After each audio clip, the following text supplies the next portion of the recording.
काय भावना आहेत? मंत्रिपदाची शपथ घेतल्यानंतर पहिल्यांदा श्री गजाननाच्या दर्शनाला आलात. आज पहिल्यांदाच मतदारसंघात येतोय आणि इथे येत असताना एवढी मोठी जबाबदारी पेलताना कुठेतरी आपण आपल्या श्रद्धास्थानी नतमस्तक झालो पाहिजे आणि त्यासाठी आज गजानन महाराजांकडून प्रेरणा शक्ती घेण्यासाठी इथे आलो आहे. येणारे 5 वर्ष माझ्या हातून चांगली सेवा त्या महाराष्ट्रातील जनतेची घडो, जिल्ह्यातील जनतेची घडो आणि मतदारसंघातील जनतेची घडो आणि विशेष करून जे कामगार खातं मला मिळालं आहे त्या कामगार खात्याला आता मला न्याय देता आला पाहिजे, त्या दृष्टीने आता मी काम करणार. कशी कशी आव्हानं असणार आहेत कामगार मंत्रालयात?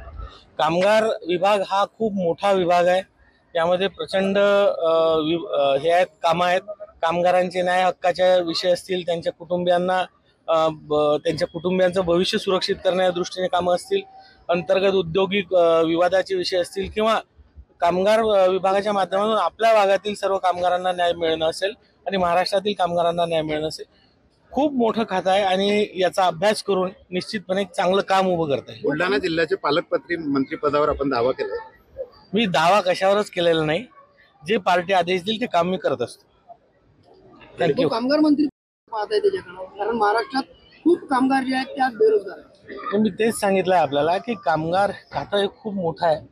खूप मोठ्या प्रमाणात कामगार लोकांना न्याय अपेक्षित असतो.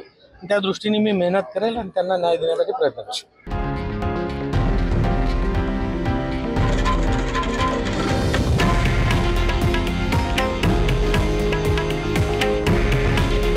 हे आहे देशातील नंबर 1 न्यूज नेटवर्क आणि आपण पाहत आहात TV9 मराठी. काळजी तुमची, हित महाराष्ट्राचं.